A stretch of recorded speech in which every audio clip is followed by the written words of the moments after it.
A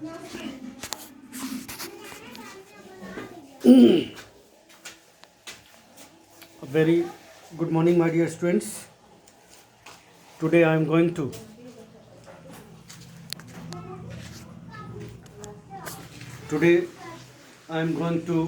discuss extracts of the chapter Glimpses of India. The first story of this chapter is a baker from Goa. Extract of this story this portion of this chapter I am going to discuss or solve. You are supposed to give your whole attention. Okay?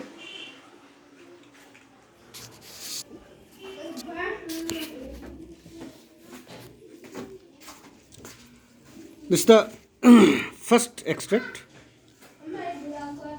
Once, when he set out in the morning on his sailing round, and then again when he returned after emptying his huge basket. एक बार जब वो सुबह के round पर जब double रोटी जब bread बेचने आता था और जब वापस चला जाता था अपनी बास्केट खाली करके सुबह सुबह, the juggling third of his bamboo woke us from sleep. उसकी जो बांस अपने साथ लाता था, उसकी जो आवाज़ जब वो पटकता था बांस को, उसकी जो आवाज़ आती थी, उससे सुबह सुबह हम लोग जग जाते थे कि ब्रेड बेचने वाला आया है. And we ran to meet and greet him. दौड़ते थे उससे मिलने के लिए, ग्रीट करते थे उसको. Y was it so? ऐसा क्यों था? Was it for the love of the loaf? क्या जो टुकड़ा वो डबल रोटी का लाता था उसके लिए ऐसा था? नॉट एट ऑल, ऐसा नहीं था. The loafs were bought by some पेस्किंस ऑफ बेस्टाइन, the maid servant of the house. वो तो खरीद लेते थे, हमारे घर के जो सर्वेंट्स होते थे उन डबल रोटियों को वो लोग खरीदते थे. What belong to were those bread bangles which we chose carefully. और हम लोग उन ब्रेड बैंगल्स को उनसे लेते थे और खाते थे और बहुत हमें मज़ा आता था उनकी आवाज़ सुनकर, उनको उन डबल रोटी को खरीदते हुए खाते हुए. Okay?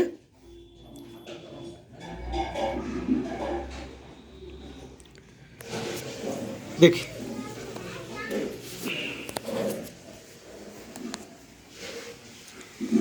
Who does he refer to here? ही किसके लिए आया है?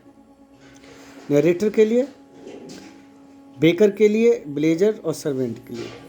तो ही रेफर्स टू बेकर, जो बेकर बेकरी बेचने के लिए आता था डबल रोटी, उसके लिए बेकर के लिए.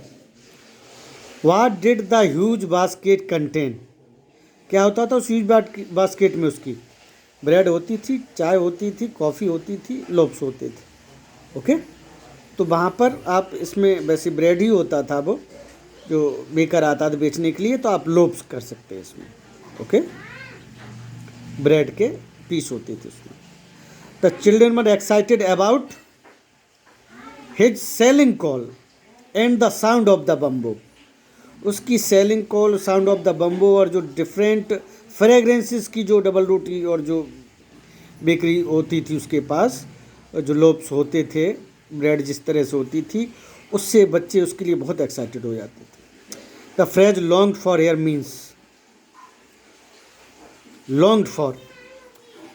फर्स्ट आपका आंसर बताया बेकर, सेकंड आपका हो गया ब्रेड लेने आते, लोप्स भी उसमें दिया, ब्रेड भी लिख सकते हो उसको, ब्रेड. थर्ड क्या पूछा इन्होंने? The children were excited about bread bangles. जो ब्रेड बैंगल्स होती थी उनके लिए वो एक्साइटेड होते थे बच्चे बहुत ज़्यादा. Children were excited about bread bangles. The phrase longed for their means desired. उनकी इच्छा बहुत होती थी ब्रेड बैंगल्स के लिए, जो वो लोग बेचने आते थे अपनी टोकरी में, बेकर्स. उनकी बांस की आवाज़, उनका कॉल जिस तरह से वो करते थे, वो बच्चों को बहुत पसंद थी. Next, what kind we kinds would be pushed aside with a mild river, and the loaves would be delivered to the servant. But we would not give up. We would climb a bench of the parapet and deep into the basket somehow.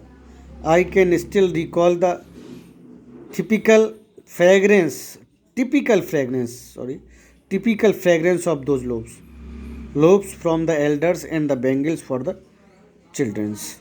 Okay, देखिए.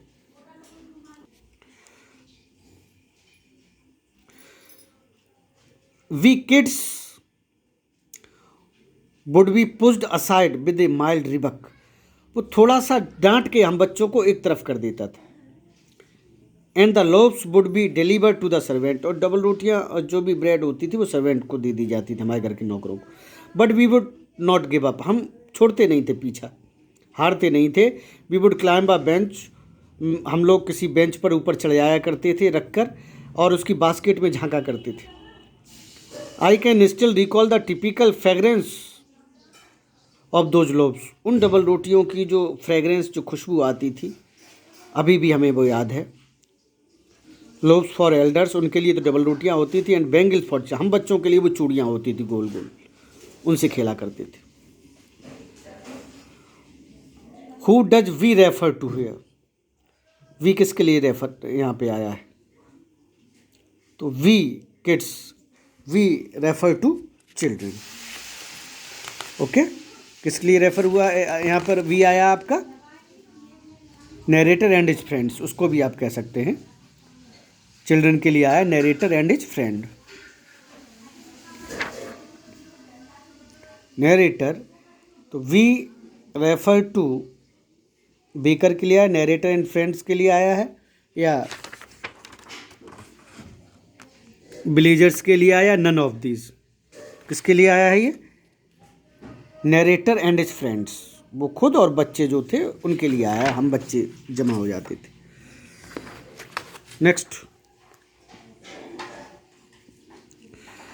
Who used to bring the loaves of bread, कौन लाता था उन bread के गुच्छे वहाँ पर, narrator लाता था, बेकर लाता, सर्वेंट लाता, विलेजर लाता था. कौन लाता था, बेकर लाता था. Okay. For the author the fragrance of the loaves of abroad was, कैसी खुशबू थी ऑथर के लिए उसकी, एपिटाइजिंग, एकदम जो है लालच आ जाता था, भूख लगाती, तो खुशबू से ही जो है ये लगता था कि इनको हम प्राप्त कर लें, इनको हम खा लें. The phrase giving up means क्या होता, हारना, एबंडन. ठीक है, हम पीछा नहीं छोड़ते थे, हार नहीं मानते थे, गिव अप नहीं करते थे, चाहे कितना ही वो डांटता था, कुछ भी करता था baker. Okay. Next, then we did not even care of brush our teeth, हम अपने दांतों को ब्रश भी नहीं किया करते थे छोटे पर. और वॉश अवर माउथ प्रॉपरली, ना ढंग से मुंह धोया करते थे. एंड वाई शुड वी, और क्यों ऐसा करते, we would take the trouble of plucking off mango leaf for the toothbrush, कौन परेशानी उठाता कि मैंगो लीफ को तोड़ते, फिर उसके टूथब्रश बना के जो है उसको दातून करते या पेस्ट करते. And why was it necessary to at all, ज़रूरी भी है, क्यों था, बच्चों में तो ये ऐसे होते नहीं ज़रूरी होता. नरेटर कह रहा है tiger never brushed his teeth, ठीक है, कभी शेर जो है दांत नहीं मांजते, मुंह नहीं धोते, लोग ऐसा कहते हैं. तो ऐसा ही नरेटर सोचता था. Who is the speaker here, कौन है, the narrator is the speaker here. Narrator तो बात बता रहा हम लोगों को.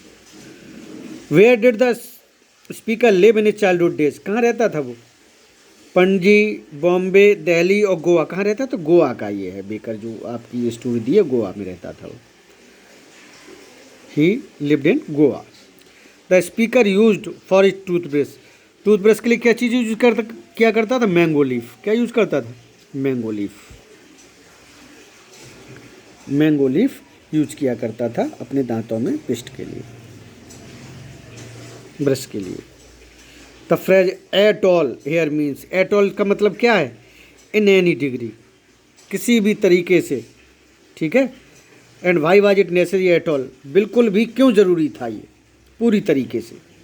Okay. It means in any degree. ठीक है. Next,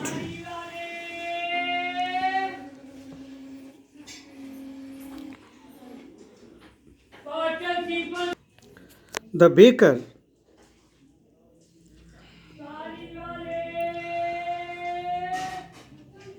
The baker or bread seller of those days had a peculiar dress known as kavai.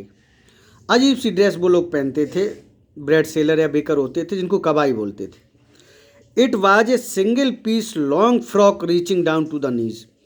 Single piece होती थी, फ्रॉक जैसी, ऊपर से नीचे तक घुटनों तक आती थी.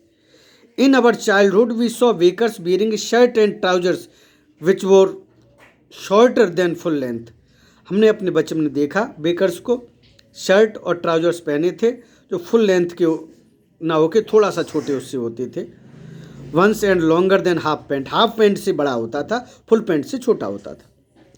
Even today any one who bears a half pant which reaches just below the knees invites the comment that is dressed like a pader. आज भी कोई अगर ऐसा पहना होता है जो हाफ पैंट से नीचे होता है और फुल पैंट से कम, तो लोग कहते क्या पैडर हो क्या, जो बेचने आते थे bread. What was the peculiar dress of the baker?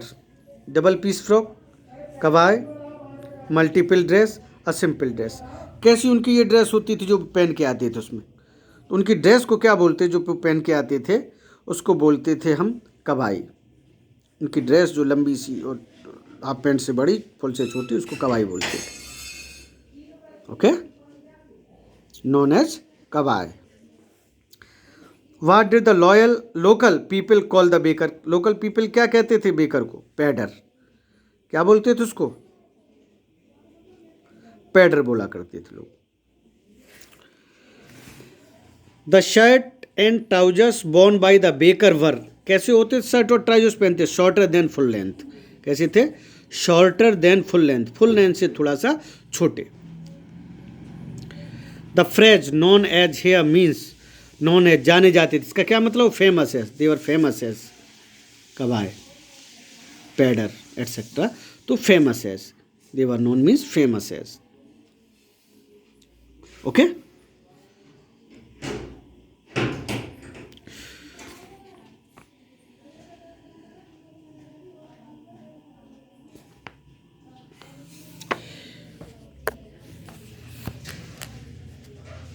Just have a clear look and notice these extracts so that you could make them solve.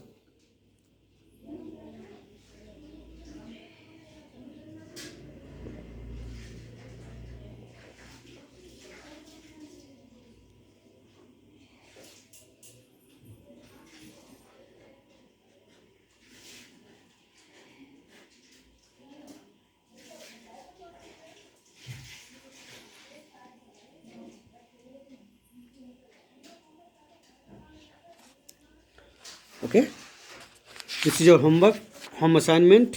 You are supposed to solve these all the extract in your English notebook. After completing work, you are supposed to send its pic on my personal WhatsApp number so that I could check it. It is your home assignment. ये आपका home assignment है, इसको आप complete करें और मेरे WhatsApp पे भेज दीजिए, मैं चेक कर दूं. After completing them I would give you extract without answers, then yourself you would be able to solve them.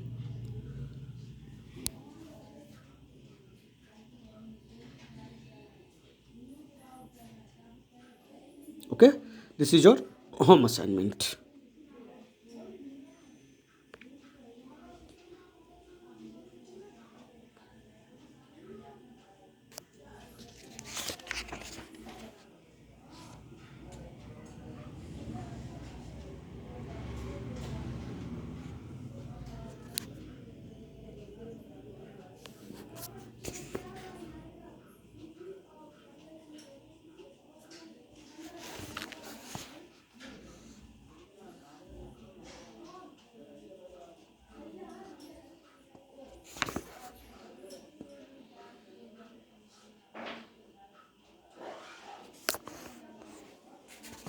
Thank you. Have a nice day. God bless you, my dear students.